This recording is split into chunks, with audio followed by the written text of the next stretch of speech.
변명하지 맙시다. 그럼 좀 너무 그럴 것 같아서 오늘은 왕하를 같이 보겠습니다. 왕하 1장 열왕기 하 1장입니다. 왕하 1장 왕하 1장 1절에서부터 17절이 오늘의 본문입니다.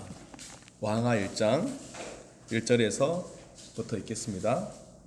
중간중간 끊어서 읽을게요. 1장 1절부터 4절. 아합이 죽은 뒤에 모압이 이스라엘에게 반역하였다.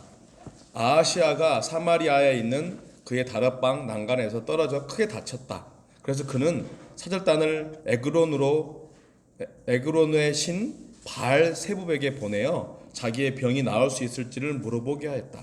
그때 주님의 천사가 나타나서 디셉 사람 엘리야를 보고 사마리아 왕의 사절단을 만나서 이렇게 전하라고 명령하였다. 너희가 에그론의 신 바알세붑에게 물으러 가다니 이스라엘의 하나님이 계시지 않느냐? 그러므로 나 주가 말한다. 네가 올라가 누운 그 병상에서 일어나 내려오지 못하고 죽고 말 것이다. 좀 잠깐 배경을 설명하면, 여러분 북이스라엘의 왕 아합 왕 아시죠? 자, 지난번에 한번 설교했는데 그 아합 왕의 아들 아합 왕이 죽고 아들 아하시아가 대를 이어 왕이 됩니다. 그때 이제 모압이 반역을 했다고 나오죠. 모압이 또 쳐들어왔겠죠. 그때 이제 난간에서 있다가 누가 밀었는지 어땠는지 모르겠지만 다락방 난간에 떨어진 거예요. 떨어져서 어땠다? 크게 다쳤다. 크게 다쳤으니까 중상이겠죠. 그러니까 자기가 볼 때도 이게 내가 이 병에서 이 사고에서 살지 못할지 불안하니까 궁금해서 물어보게 해요. 누구한테 물어보겠습니까? 사절단까지 꾸려서 보냅니다. 그래서 에그론의 신 바알세붑, 저 밑에 보면 주석에 나오죠. 그 뜻이 파리들의 주래요. 파리들의 주. 바알 왕자를 뜻하는 바알세붑에서 대칭되는 모욕적인 이름이 바알세붑이래요. 말도 안 되니까 파리들의 주라는 그 에그론에 그런 신이 있었나 봐요. 말도 안 되는 신이죠. 그러니까 우리가 그 지금 물 뜯어놓고 우리 조상들이 막 빌었던 그런 신들을 보면 웃긴 게 많아요. 그죠? 논신도 있고 뭐 위에 그 동네마다 큰 나무에 또 신이 있다고 그러고 뭐 여러 개가 있지 않습니까? 어쨌든 뭔가 이렇게 불안하니까 사절단을 보내서 자기 병이 나을지 안 나을지 좀 알아봐라라고 해서 보내요. 그럴 때 그때 주님의 천사가 엘리야에게 나타나서 이 사실을 얘기하면서 네가 사절단을 만나라. 그러면서 왜 그렇게 하느냐? 이스라엘에 하나님이 없느냐? 네가 이방 신에게 물으러 갔기 때문에 너는 그 병상에서 내려오지 못하고 그냥 죽을 것이다 라는 말을 전해라 라고 해요. 그러니까 그 다음부터는 제가 안 읽고 설명해 드릴게요. 5절부터 쭉 보면 엘리야가 그 왕의 사절단을 찾아가 만납니다. 만나서 그렇게 얘기를 해요. 그러니까 이 사절단들이 더 이상 못 가고 다시 왕에게 돌아갑니다. 돌아가니까 자 7절 왕이 그들에게 물었다. 너희들을 만나서 그런 말을 한 사람이 어떻게 생겼더냐? 그들이 왕에게 대답하였다. 털이 많고 허리에는 가죽띠를 띠고 있었습니다. 그러자 왕은 그는 분명히 디셉 사람 엘리야다 하고 외쳤다. 사절단이 다시 가서 누구를 만나는데 누가 이렇게 해서 못 가고요. 다시 돌아왔습니다. 그랬더니 왕이 어떻게 생겼더냐? 의심 가는 게 좀 예상 가는 게 있었겠죠? 그 설명을 듣다 보니까 이 사람 분명히 엘리야구나. 그리고 내가 잘못했네 라고 했으면 되는데 9절을 어떻게 하냐면 그리하여 왕은 50부장에게 부하 10명을 딸려서 엘리야에게 보냈다. 그 50부장은 엘리야가 산꼭대기에 앉아있는 것을 보고 그에게 소리쳤다. 어명이여 하나님의 사람에게서는 내려오시오. 엘리야가 그 50부장에게 말하였다. 내가 하나님의 사람이라면 불이 하늘에서 내려와서 너와 내 부하 10명을 모두 태울 것이다. 그러자 불이 하늘에서 내려와서 그와 그의 부하 10명을 태워버렸다. 아하시아 왕이 왜 엘리야에게 군인을 보냈을까요? 50명을 잡아오라고 보냈을까요? 모셔오라고 보냈을까요? 네? 어땠을 것 같아요? 잡아오라고 보냈을까요? 모셔오라고 보냈을까요? 네? 나중에 저 잡아오라고 보낸 거 아닌데요? 라고 아하시아가 법원에서 법정에서 여기 위증할 수 있을까요? 없을까요? 내가 언제 잡아오란 말 한 적이 없는데요? 이렇게 하면 그치. 그 전에 뭘 보냈어요? 사절단을 보냈죠. 군인을 보냈다는 건 뭐예요? 잡아오라고. 또 얘기합니다. 아니에요. 올 때 혹시라도 누군가가 해칠까봐 보호하러 보낸 겁니다. 라고 할 수도 있어요. 어쨌든 그 50부장이 가서 한 행동을 보면 잡아오라고 보낸 건 맞는 것 같아요. 어떻게 합니까? 어명이요! 큰 소리 치면서 50부장 정도 되면 소대장도 아니고 중대장도 아니고 애매한 그런 상황이죠. 소대가 거의 10명이니까 중대가 몇 명이죠? 120명 정도 아닌가? 100명? 모르십니까? 보통 소대가 한 30명 정도 되니까 소대가 3, 40명 되거든요. 그러니까 50부장이면 소대장보다 조금 높은 그 정도 되겠네요. 근데 어쨌든 50부장이 그렇게 했어요. 근데 너무 잔인한 일이 벌어집니다. 어떤 일이 벌어지죠? 그들 50명을 다 불러 태워 죽여요.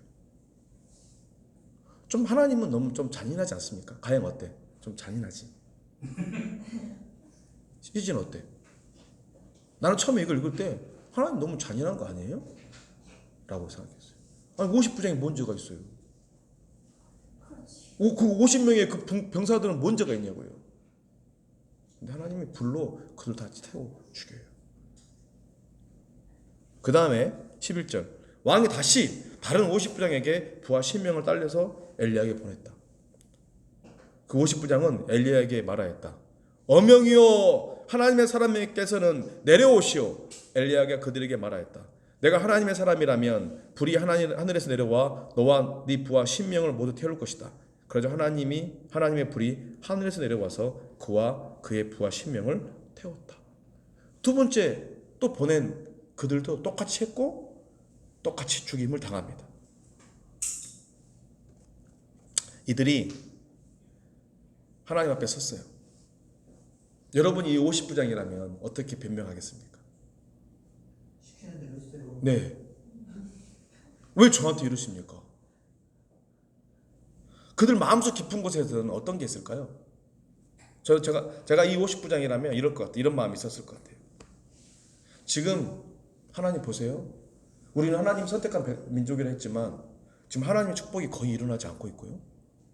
하나님의 기적도 없는 지 오래됐어요. 나라는 분열돼 버렸고요. 거룩하지 않은 왕들은 아버지 잘 만나서 대물림에서 왕이 되고 있고요. 그들이 대놓고 이방신을 섬기라고 하고 있는데 또 예언자들을 잡아 죽이고요. 그래서 예언자들도 이제 다 거짓 예언을 하고요. 사람들이 입맛에 맞는 소리만 하는데 나라고 어쩌겠습니까? 내가 뭔 힘이 있습니까? 이웃 나라는 시시때 때 우리를 침략하고 노략질하고 우리 가족들을 포로로 잡아가는데 하나님이 살아계신 거예요? 하나님이 정말 우리나라를 선택했다면 왜 이 모양 이 꼴입니까? 그리고 나는 50부장밖에 안 되는데 왕이 시키면 해야 되는데 하나님 책임져 주지 않잖아요. 하나님 지금까지 내 인생을 책임져 주셨습니까?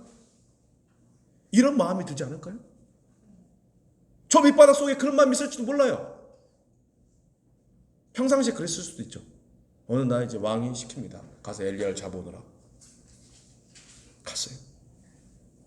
별로 하나님에 대한 두려움도 없고 하나님의 사람이 엘리야에 대한 존경심도 없죠. 어명이요. 하나님의 사람께서는 이 말은 그냥 예언자를 부를 때 외쳐 쓰는 말이에요. 하나님의 사람께서는 내려오시오. 명령하는 거죠. 그때 하늘에서 불이 내려와 그들을 불로 태워 죽입니다. 참 우리가 볼 때는 잔인해요.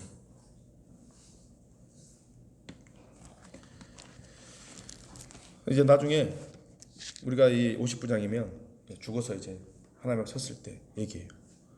하나님, 저는 정말 너무 억울합니다. 시대를 보십시오. 누가 하나님을 믿게 생겼습니까? 하나님이 드러내 주시지 않았고, 하나님이 정말 이 나라를 돌보고 계신다는 것을 보여주지도 않았으면서 어떻게 우리 부도로 신앙을 가지라고 할 수 있습니까? 또 나는 명령에 복종해야 되는 군인의 역할을 하고 있지 않습니까? 우리 아버지가 나 교육 좀 잘 시켜가지고 나도 정치 정도 했었으면 이 정도까지 안 했죠. 먹고 살 게 없으니까 할 수 없이 군인을 하고 있는 거 아닙니까? 뭐 이렇게 얘기할 수 있어요. 그리고 내가 두 번째로 왔었으면 이렇게 안 했어요. 난 쟤보다 낫지 않습니까? 아니 내가 처음에 가가지고 죽었는데도 저 두 번째 저 50부장 보십시오. 쟤는 앞에 나 보고도 똑같이 했지 않습니까? 내가 두 번째로만 보냈어도 나는 이렇게 안 했습니다. 이러지 않았을까요? 두 번째로 온 50부장은 어떻게 변명했을까요? 똑같이 얘기했을 거예요. 근데 내가 세 번째로 왔으면 안 그랬을 거예요. 저는. 저 세 번째는요, 내가 평상시 봤거든요. 쟤 저런 애 아니에요. 우리가 한 번 케이스, 두 번 케이스 보고 나서 제가 저런 거지, 겁먹어서 나를 세 번째 보냈으면요, 하나님, 나도 저렇게 했을 것 같습니다. 그래서 나 지금 너무 억울합니다. 왜 저를 두 번째로 보냈습니까? 뭐 그렇게 하지 않았을까요? 하나님은 우리 중심을 다 보셔요. 우리 마음 다 아세요. 우리 인생에도 참 이런 경우가 참 많은 것 같아요. 여러분, 변명은요 그럴듯합니다. 안 그렇습니까, 여러분? 네. 저는 제가 고2 때까지 운동을 했었거든요. 고2 때 이제 여름방학 때부터 운동으로 내가 도저히 이게 희망이 안 보인다. 그래서 공부를 시작했어요. 네. 물론 그 전에도 수업 시간 열심히 수학을 좋아해가지고 수학을 열심히 들었어요. 정말 고2 때까지 열심히 했어요. 고3 때 우리 담임이 수학 선생님이었는데요. 고3 때 이제 시골 학교라 미리 선행학습이 없잖아요. 고3 때 배워야 될 게 뭐였냐면 통계, 미적분 뭐 이런 걸 배워야 됐었어요. 솔직히 그건 이해를 안 하면 못 하는 거더라고요. 안 그래도 기본기가 딸리는데 그 전까지 어떻게든지 따라왔는데 수업 시간에 그냥 답안지를 보고 막 쓰셔요. 본인도 몰라가지고 왜 이렇게 됐더라고요. 이거 사야. 아니 왜 사냐고요. 이거 사야. 와, 막 애들 다 자요. 막 미쳐버리겠는 거예요 앞에서. 그래서 제가 쉬는 시간에 2학년 때 수학 선생님 했던 사람을 찾아갔어요. 모르니까 교무실에. 근데 그분도 너무 당황해 하시는 거예요. 왜냐면 3학년 수학 선생님이 있는데 3학년 학생이 자기한테 와서 물어보면 얼마나 당황스러워요. 결국 저도 수학 포기. 3학년 거는 포기하고 나머지 걸로 하자. 근데 그게 다 연결된 시험이 나오더라고요. 짬뽕돼서 시험이 나오니까. 그래서 제가 수학 시험을 잘 못 본 거는 3학년 선생님 체급 때문이다. 라고 변명을 합니다. 그런데 그런 상황 속에서 할 애들은 다 하더라고요. 또 저 그래요. 우리 아버지가 어릴 때부터 나를 좀 우리 구남매잖아, 구남매니까 누가 뭘 하는지 아무도 관심이 없어요. 그냥 맨날 학교 가지 말고 여기 벼벼라, 뭐 모내기 해라, 뭐 이런 얘기만 하니까 제발 학교 좀 보내주세요. 학교 좀 보내주세요. 우리 아버지가 많이 못 도와줘서 내가 이렇다. 변명할 거리는 많죠. 또 어떤 거 있습니까? 우리 남편이 나한테 상냥하게 안 하니까 내가 이렇다. 우리 아내가 이렇게 하니까 내가 이렇다. 우리 애가 엄마 아빠 알기를 뭘로 안다. 내가 그러니까 애한테 이렇게 함부로 할 수밖에 없다. 또 애들은 어때요? 우리 엄마 아빠가 이러니까 내가 이럴 수밖에 없다. 우리 친구들이 저러니까 내가 이럴 수밖에 없다. 우리는 어때요? 변명을 하고 삽니다. 들어보면 어때요? 그럴듯합니다. 첫 번째 50부장이 어디 가가지고 뒷담하고 다닙니다. 진짜 내가 세 번째로 갔었으면 안 그랬어요. 내가 첫 번째여가지고, 내가 우리 집에 큰아들이어가지고, 큰아들이 우리 엄마 아버지가 애를 키울 줄 몰랐어요. 그래서 나를 이상하게 키워가지고 내 이 모양이에요. 내가 셋째로 태어났으면 안 그랬을 텐데. 그래서 듣다 보면 그럴듯해요. 변명은 다 그럴듯해요. 자기 입장에서 얘기하는 거니까요. 억울해요. 제가 봐도 억울합니다.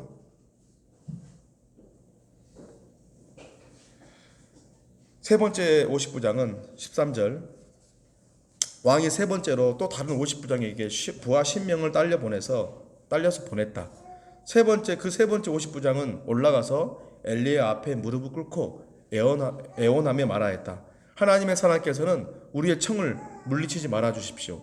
나의 목숨과 어른의 종들인 이 10명의 목숨을 귀하게 여겨 주십시오. 보십시오. 하늘에서 불이 내려와서 이미 50부장 2명과 그들의 부하 100명을 모두 태워 죽였습니다. 그러니 이제 나의 목숨을 귀하게 여겨 주십시오. 그때 주님의 천사가 엘리야에게 말하였다. 그와 함께 내려가거라. 그 사람을 두려워하지 말아라. 그리하여 엘리야가 일어나서 그와 함께 왕에게 내려갔다. 엘리야가 왕에게 말하였다. 주님께서 말씀하시기를 내가 에그론의 신 바알세붑에게 내 병에 관하여 물어보려고 사자들을 보내다니 이스라엘에 네가 말씀을 여쭈어 볼 하나님이 계시지 않더란 말이냐? 그러므로 너는 네가 올라가 누운 그 병상에서 일어나 내려오지 못하고 죽고 말 것이다 하셨습니다. 엘리야가 전한 주님의 말씀대로 북왕국 이스라엘에서는 아하시야 왕이 죽었다. 그에게 아들이 없었으므로 그의 동생 여호람이 그의 뒤를 이어 왕이 되었다. 세 번째 50부장은 결국 자기와 부하를 다 살립니다. 그는 두려움 나머지 납작 엎드려서 무릎을 꿇고 살려달라고, 어떻게 해야 될지 모르겠다고 엘리야에게 머리를 조아립니다. 그 결과 하나님은 그 50부장과 부하들을 살려내십니다. 예, 변명할 수 있어요. 앞 1, 2번째 50부장은 내가 세 번째로 갔다면 나도 저렇게 했을 것이다. 근데 아마 하나님은 아셨을 거예요. 그들이 세 번째 가서도 똑같았을 거라. 우리는 변명합니다. 내 환경만 바뀌면 내가 다를 수 있다고. 당신이 그렇게 얘기하지 않았으면 내가 이렇게 반응하지 않았을 것이라고. 내가 시대만 잘 타고났으면 나도 이수지처럼 됐을 것이라고. 사람들은 다 그렇게 얘기하고 다녀요. 나만 운이 없는 것이고 나만 환경이 안 좋은 것이다. 뭐 이게 논란이 될 수도 있지만 요즘에 보면 뭐 사업하는 사람들이나 이제 왕년에 한가닥 했다는 사람들을 보면 내가 진짜 IMF 때 망했다고. 네, 정말 IMF 때 억울하게 망한 사람도 많을 거예요. 근데 그걸 핑계 삼는 사람도 많아요. IMF가 아니어서 망할 사람들이었는데 IMF를 핑계를 대요. 지금도 마찬가지예요. 자기가 시대를 잘못 읽었고 자기가 잘못해놓고 정치 탓하고 남 탓하는 사람들이 많아요. 부모 탓하고. 여러분은 어떠세요? 요즘에 변명을 많이 하세요? 아니면 여러분 자신을 반성을 많이 하세요? 변명을 많이 하는 사람들의 특징은 자기 입장을 억울하게 보는 거예요. 제가 참 재밌는 얘기를 하나 들었어요. 초등학교 4학년 정도 되면 어떨 것 같습니까? 이 행동이 어떨 것 같아요? 좀 철이 덜 들었고 하는 짓이 유치하고 좀 그러지 않겠습니까? 근데 제가 실제 들은 얘기인데 4학년짜리인데 운동부에서 있었던 일, 우리 학교가 다른 학교인데 누가 6학년 형아 일지장에다가 누구 형 바보 막 써놓은 거예요. 이렇게 막 욕을 해놓고 그거를 봐가지고 지도자가 봤어요. 알게 됐어요. 지도자가 다 모아놓고 누가 이렇게 했냐고 말로 얘기하라고. 얘기 안 하면 오늘 잠 못 잔다고. 그리고 애들한테 이제 벌 주고 그렇게 한 거예요. 근데 아무도 손 안 드는 거예요. 한 사람이 안 나오는 거예요. 그러니까 이 중에 한 아이가 아이고 이랬다 우리 밤새 우리 잠도 못 자고 힘들겠구나 하고 자기가 했다고 손든 거예요. 4학년짜리 애가. 어떻게 될까요? 귓방망이 맞으면서 혼자 엄청 맞았어. 끝까지 자기가 했다고 해서. 그리고 그렇게 끝났어요. 그 다음 날 며칠 후에 진실이 밝혀졌어요. 이제 그걸 본 애들이 있었던 거예요. 수근수근 해가지고 알게 됐고 나중에는 결국 걔가 한 게 아니라 얘가 한 걸로 밝혀진 거예요. 걔는 또 죽어났겠죠. 나중에 이제 물어봤대요. 왜 그랬냐고. 어차피 밤새도록 괴로워야 되는데 아무도 대답 안 하니까 나라도 얘기해서 그냥 빨리 끝내려고 그랬다고. 4학년짜리가. 우리도 그렇게 할 수 있어요? 영화에서나 볼 법한 그런 모습 아닙니까? 근데 성경은 얘기해요. 비록 아이라 할지라도 잠언 20장 같이 볼게요. 잠언 20장 11절. 잠언 20장 11절. 비록 아이라 하여도 자기 행위로 사람됨을 드러낸다. 그가 하는 행실을 보면 그가 깨끗한지 더러운지 올바른지 그런지 알 수 있다. 성경은 얘기합니다. 비록 아이라 하더라도 그가 하는 행실로 사람됨을 드러낸대요. 우리가 그렇잖아요. 싹수가 노랗다라고 하잖아요. 네? 3살 버릇 언제까지 간다? 왜 그랬어요? 인생을 쭉 살아보니까 아이 때 모습이나 커서 모습이나 그런 행동들이 비슷하다는 거예요. 지금 우리나라 그러잖아요. 뭐 청소년들 어떤 뭐 사고 나면 아이라 해가지고 많이 막 봐주잖아요. 계속 반복되는 경우도 의외로 많대요. 정말 많대요. 물론 실수로 그럴 수도 있어요. 그런데 많은 경우에 그 개선되지 않고 어릴 때 모습 계속 그렇게 한다. 우리 가영이하고 희진이는 어떤가? 우리는 변명합니다. 내가 이래서 이렇고 내가 저래서 저럴 수밖에 없고. 아니요. 하나님은 우리 중심을 다 아십니다. 요즘 여러분 어떠세요? 북이스라엘 남북이 분열되어 있고 또 예언자들이 거짓 예언을 하고 예언자를 할지라도 도망다니는 그런 상황 속에서 이스라엘 백성들은 하나님을 제대로 믿고 따를 수 있었을까요? 어땠을까요? 변명할 것이 너무 많아요. 목사들이 저러는데, 인도자가 저러는데, 아니 대통령이 저러는데 그렇다잖아요. 예전에 부산에 있을 때 그런 얘기 있었어요. 그때 우리 대통령이 많이 부도덕한 대통령이 막 있었을 때 범죄가 많이 일어났대요. 그래놓고 배째라시게 또 많이 했대요. 아니 나라 사람도 저 사람 저러는데 왜 나한테 이러냐고. 이런 경우도 의외로 많대요. 그러니까 그렇게 해서 같이 휩쓸리는 경우도 많다는 거죠. 교통경찰을 잡으면 왜 나한테 이거 가지고 그러냐고. 돈 많은 사람들은 전리면 다 봐주고 왜 나는 잡냐고. 이렇게까지 하는 사람도 있다는 거예요. 그게 다 뭐예요? 남 탓하고 변명하고. 근데 그것은 그들도 그런 사람들인 거예요. 그러니까 변명거리를 찾고 있고 남 탓거리를 찾고 있는 거예요. 그렇잖아요. 울고 싶은데 누가 뺨 때려준 거예요.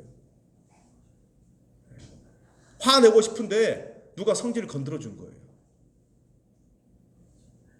누가 안 건드렸어도 화를 낼 거예요. 짜증나 미치겠는데 누가 짜증나게 또 한 거예요. 그렇게 안 했어도 그는 짜증을 내요.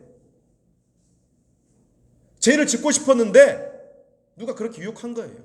그렇게 안 했어도 그는 죄를 지어요. 우리가 하나님을 잘 못 믿어요. 왜? 태생이 그래. 의심하고 믿지 못하고 보이는 것만 보고 보이지 않는 것을 보지 못하는 불안함 속에 살아요. 그런데 남들도 안 믿는 것 같아. 그래서 어때요? 자기 불신앙을 변명거리로 삼아요. 시편 116장 10절을 보겠습니다.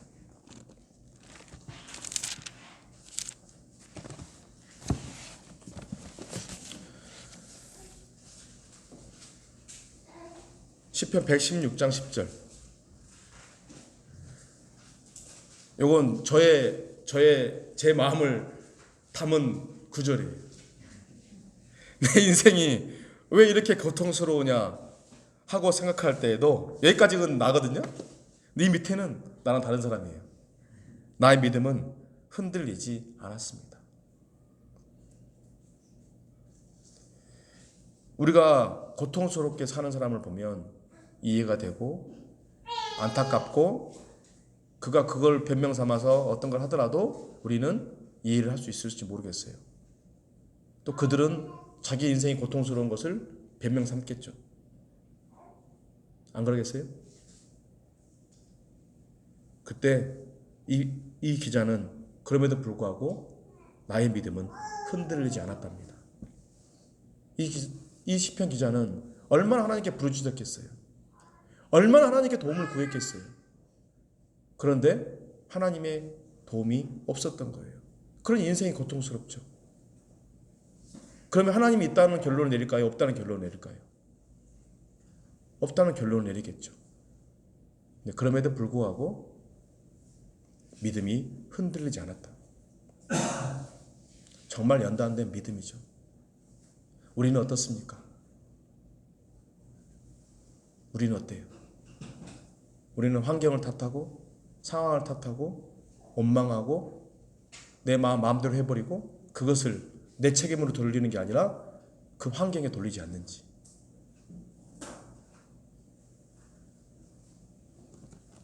여러분 혹시 나의 아저씨 드라마 보셨어요?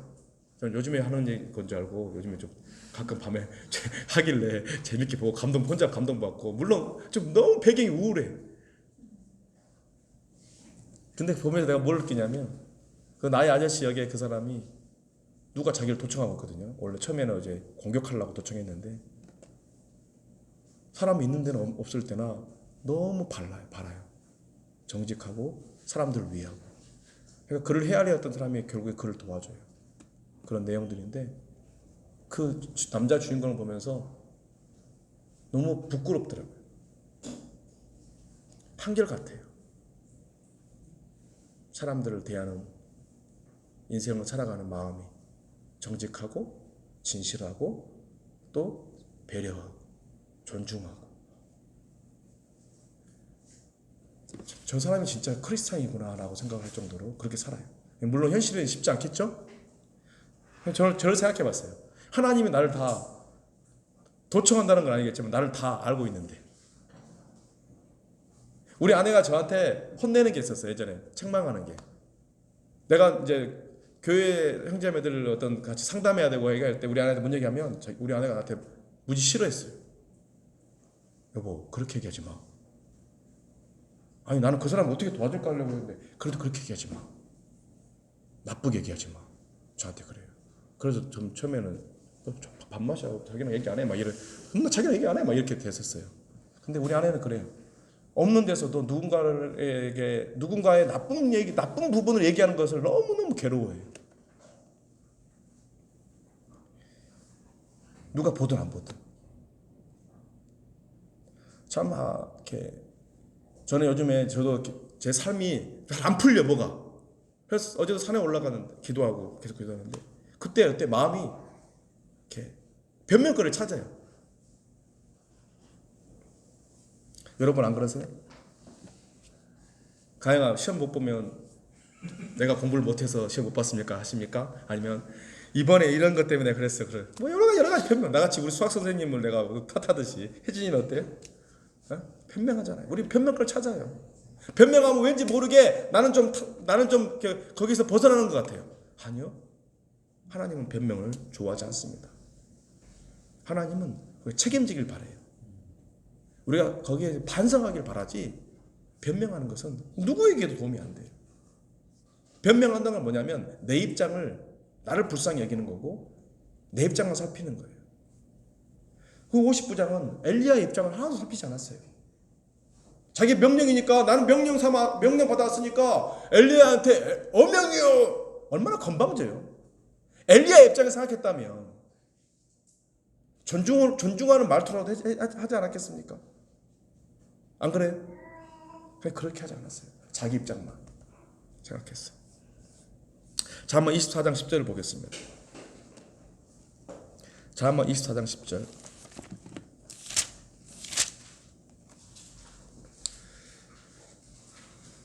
정말 저는 읽기 싫은 거고 때로는 그러다 이걸 읽어야지만이 내가 다시 정신 차리게 하는 구절이기도 하는데 자, 한번 24장 10절에 재난을 당할 때 낙심하는 것은 너의 힘이 약하다는 것을 드러내는 것이다. 난 이게 너무 가혹하다 생각했어요. 아니 재난이 당하면 낙심할 수 있지. 안 그래요? 재난을 당했는데 얼마나 힘들어요. 얼마나 괴로워요. 상황이 안 좋은데 낙심할 수 있지 않아요? 일이 안 풀리는데 힘들어할 수 있지 않아요? 네, 그렇지만 그게 뭔가 또 다른 걸 드러내고 있다는 거예요. 뭘 드러내고 있다는 거예요? 네가 약하다. 우리 그걸 인정해야 돼요. 재난 당할 때 낙심할 수 있어요. 근데 그게 뭘 드러내고 있다고요?